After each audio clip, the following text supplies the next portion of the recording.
Good afternoon, everybody. Today, I will talk about the theoretical framework.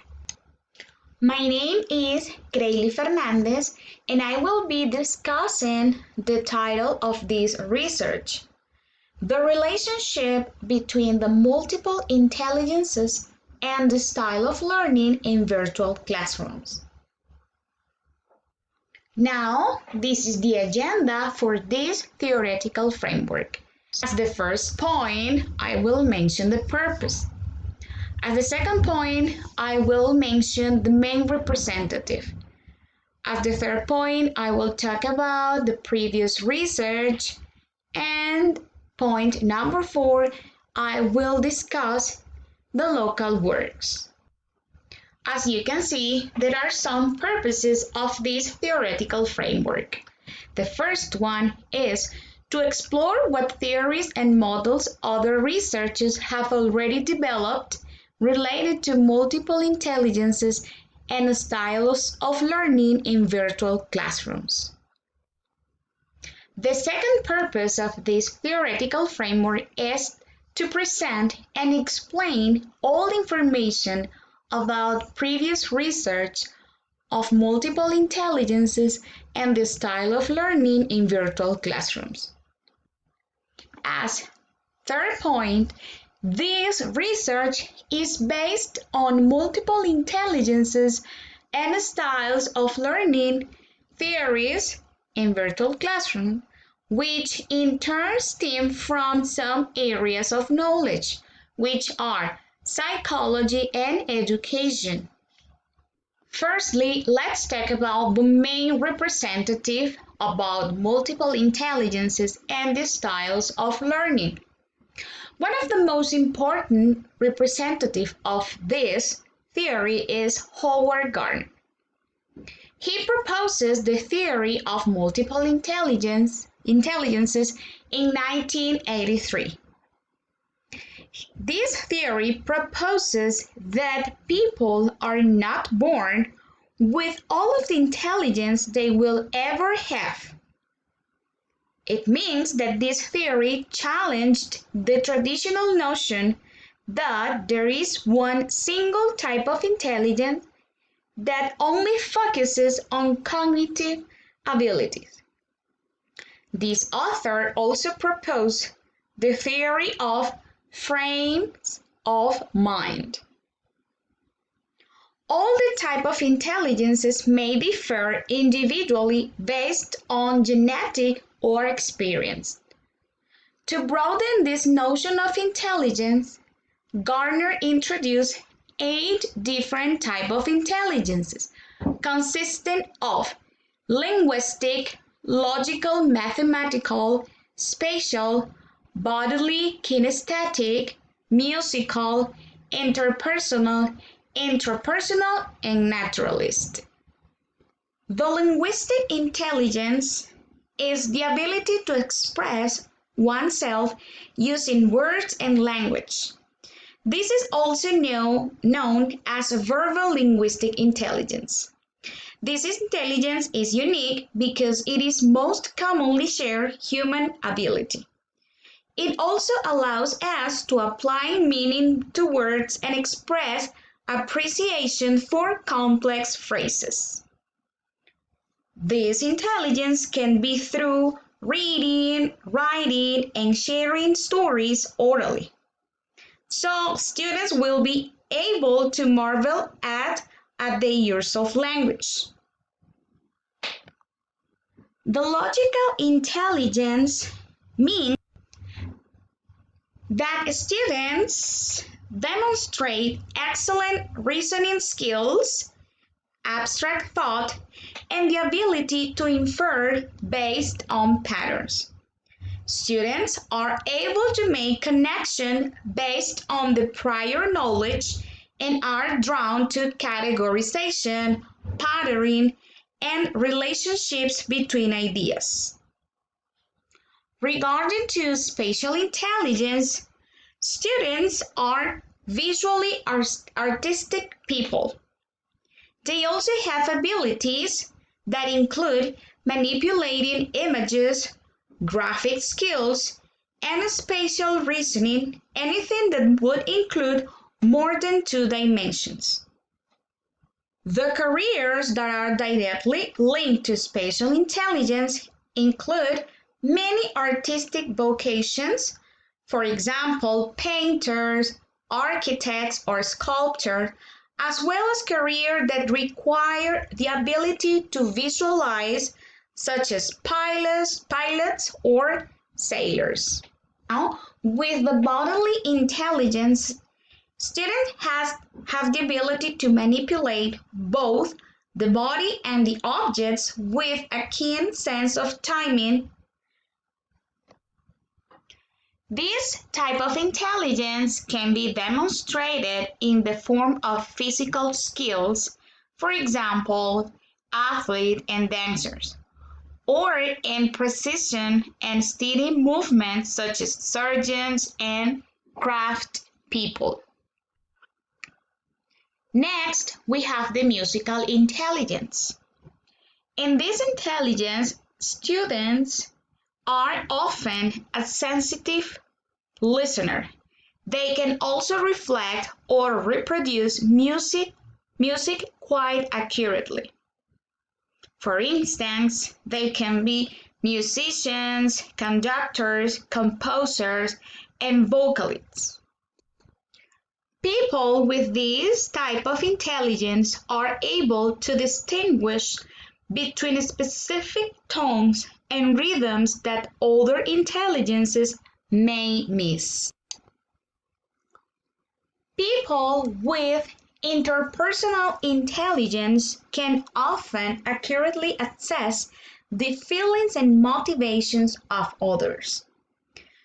These people make social workers, teachers, and also actors. Howard Gardner also says that people with this kind of intelligence has the ability to communicate effectively with others. It means that they are able to read the moods of others, and also they understand differences in perspective. Regarding the theory, the intrapersonal intelligence are for people who have the ability to understand one's own thoughts, and also they are self-motivated and able to use their understanding to direct the course of their own life. Philosophers, psychologists, and religious leaders may also show high levels of this kind of intelligence.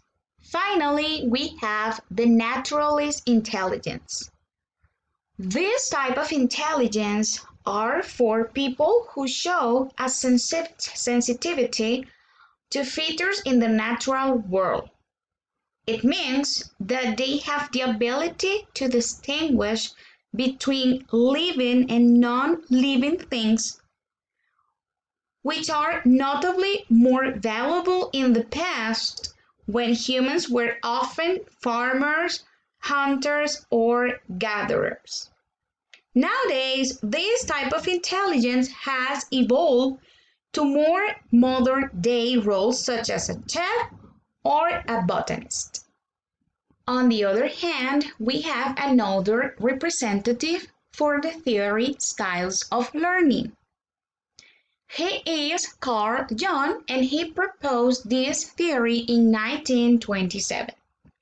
He noted major differences in the way people perceive sensation versus intuition, the way they make decisions, logical thinking versus imaginative feelings, and how active or reflective they were while interacting, which is extroversion versus introversion. The author proposes the following styles of learning. We have the extroverted learning style. It indicates how learners interact with the outside world. extroverted learners enjoy generating energy and ideas from other people. It means that they prefer socializing in group. As the second style, we have the introverted style. The author states that students prefer to solve problems on their own. Introverted students enjoy generating energy and ideas from internal sources such as brainstorming, personal reflection, and theoretical exploration. The third one, we have the sensing learning. This type of students are focused on aspects of the physical environment. They are interested in the external world and utilizes experience and common sense to solve problems. Finally, the author proposes the intuitive learning. He says that students tend to focus more on the world of possibility.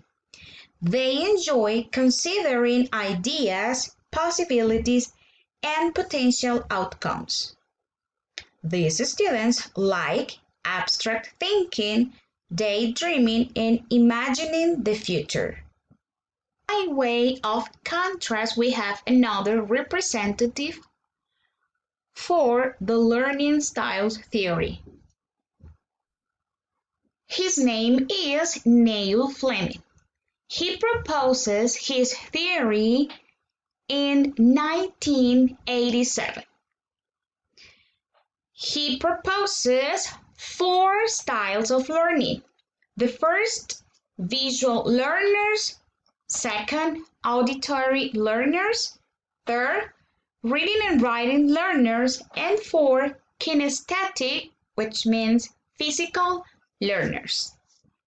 The visual styles of learning states that students learn through maps, diagrams, charts, graphs, circles, and other devices that students use to represent what could have been presented in words.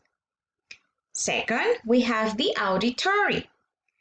This style of learning states that students learn from lectures, group discussions, radio, email, using mobile phones, speaking, web chat, and talking things through. The third style is reading and writing.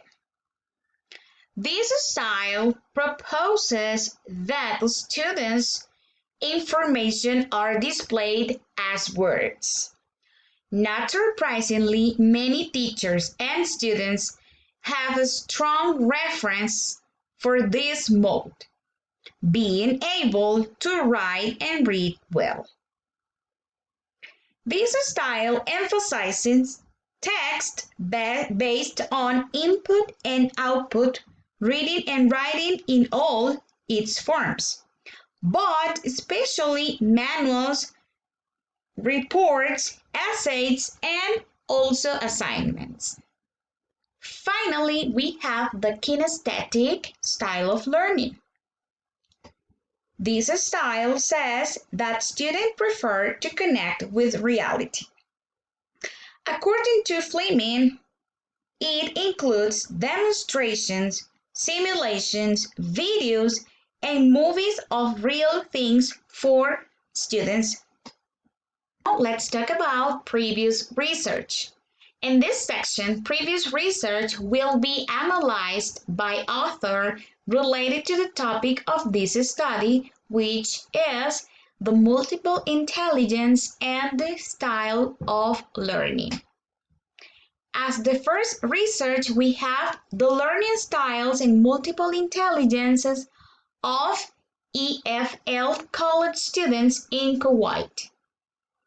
The second research is a study of multiple intelligences, foreign language success, and some selected variables. The third research is about multiple intelligence theory in the classroom.